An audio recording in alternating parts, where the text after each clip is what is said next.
What do you do if you get only one texture and you have to make it look great? While I was working for a furniture visualization company in the past, I often got a texture from the manufacturer and I didn't have anything else. It was not a scan texture, there were normals, there was no glossiness map, nothing. So it's just one wooden texture, something like this here on the screen right now. And I had to use it. And I had to make it look good, and I had to make it look photorealistic. So I developed a simple workflow to make any texture look good, and I will show you right now how to do it. We're going to work in 3ds Max 2024 and V-Ray 6 today, but it doesn't really matter which rendering engine you're using or which 3D package you're using.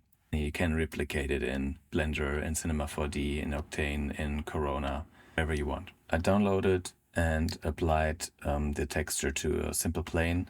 I would always recommend working on very simple objects in isolation mode, so you can render faster and you can see the results. Don't work in your final scene because the rendering process is just going to be slower. So when we applied this texture, one important thing is probably all textures that we receive are in RGB. So if we would set this to inverse gamma, it would be way too bright for the texture that we received. So we set it to sRGB. You have to see in the final rendering anyway if the colors are what your client needs. So the first thing that we do is amp up the reflection, and in real life reflections are always 100%. So there's no object which is not reflecting light at 100%. It's just that the surface can be more bumpy than others, and it will swallow the light, and it will look like there's less reflection. Since we only have this one texture, we're going to copy it, and this time we're going to put it into the glossiness slot. We will make a copy of it though, because we want to use it in inverse gamma, so the contrast is not as high. And then we can already see that the reflections get glossier or rougher in certain places, and this already makes a huge difference. What I want to create is a deeper effect. We will copy the sRGB texture as an instance into our reflection slot. And this means that all reflections will have the same color as the base.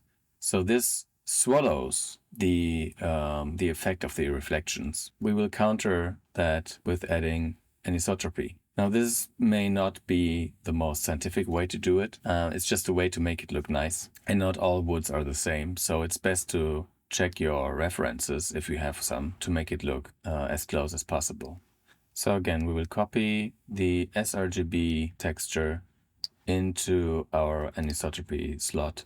But before that, we will add a color correction map to get a better picture of what we're actually going to do.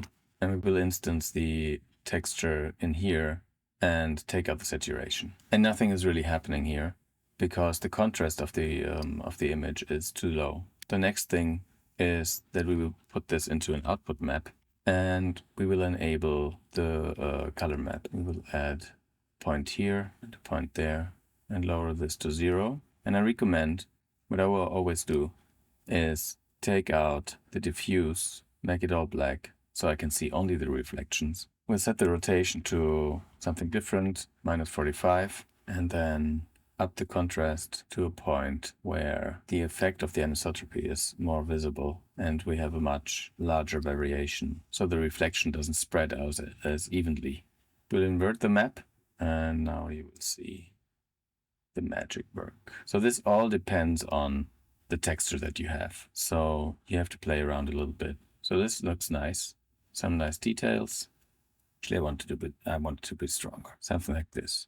Now we can put back the diffuse. If we go closer, you can see it's just a flat surface, but wood is never flat. We'll copy the inverse gamma texture. And now this is a little bit too strong, so we put it down to -10. And now we have a little bit of depth. Now in V-Ray 6, we can add a coat layer. We will add another coat layer later. But since we want white reflections, we will put a coat layer on it. And we again copy the inverse gamma texture into the glossiness slot of the coat and reduce the coat amount to something like 0.5. So we have some deep color underneath and then the white reflection on top. And this is already nice. Depending on what kind of material you're after, you may want to have another coat layer on top. So we will add this by putting the V-Ray material into a V-Ray blend material. And here we put another V-Ray material on top to see what's going on. We put it at 100%, and this is the clear coat. Clear coat has to be black, totally black.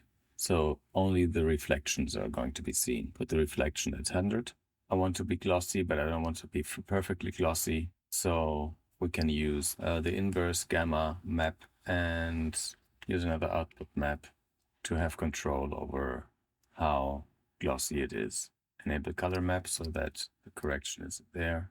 It doesn't really matter for the rendering engine, but I like to see what's going on. So this needs to be way more glossy. So let's do it like this.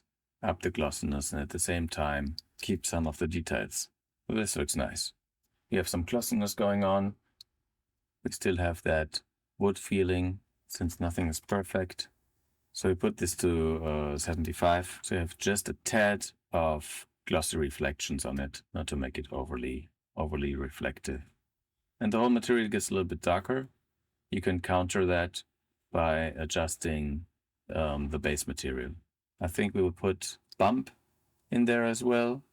So we just copy the glossiness, the inverse gamma 1 into the bump slot, put it to -10. We could also inverse the map here. The last photorealism kick, we could put some extra imperfections in there.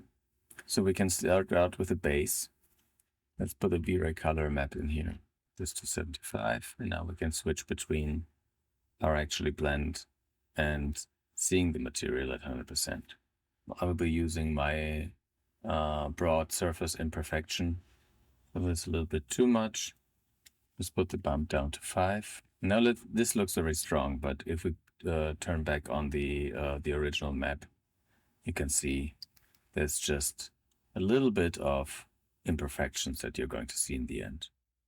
The edges are still pretty perfect, and depending on the data that you get, you could get something like this, where the edges might not even be beveled, but these are too hard.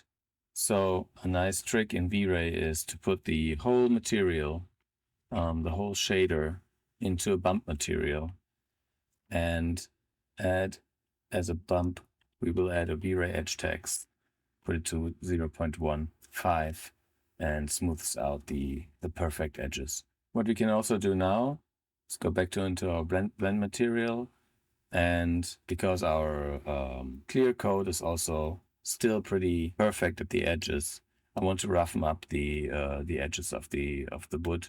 We use the bump and put it into a composite node.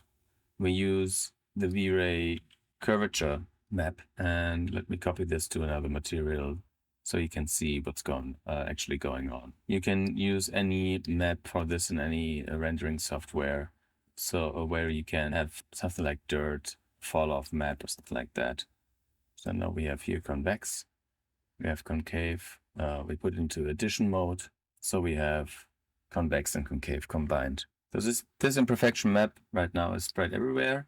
We put it into multiply mode, and now it's only going to be around the edges. Now we put in back our imperfections that we want to be everywhere. We put it to screen, and now we test this out on our clear coat. Turn off glossiness so we can see better what's going on. And you can see around the edges that the highlights are broken now. So if we turn off the bump, it will be perfect. You can see it here.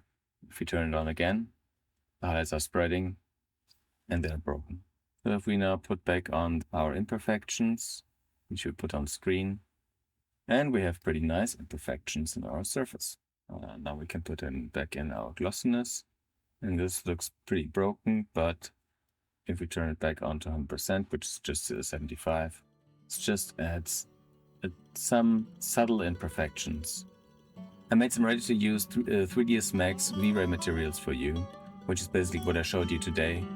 You don't have to set it all up. Go to the description and to the download link and get the materials and just plug in your textures and see how they react to the setup. You can then tweak the output maps and the color corrections and everything to your liking and to the texture that you need to use. So I hope this makes your day a little bit easier. Thank you for watching my video. If you like the tutorial and want to watch more of this kind in the future, please like and subscribe. You can support me by that, and hope to see you next time. Bye bye.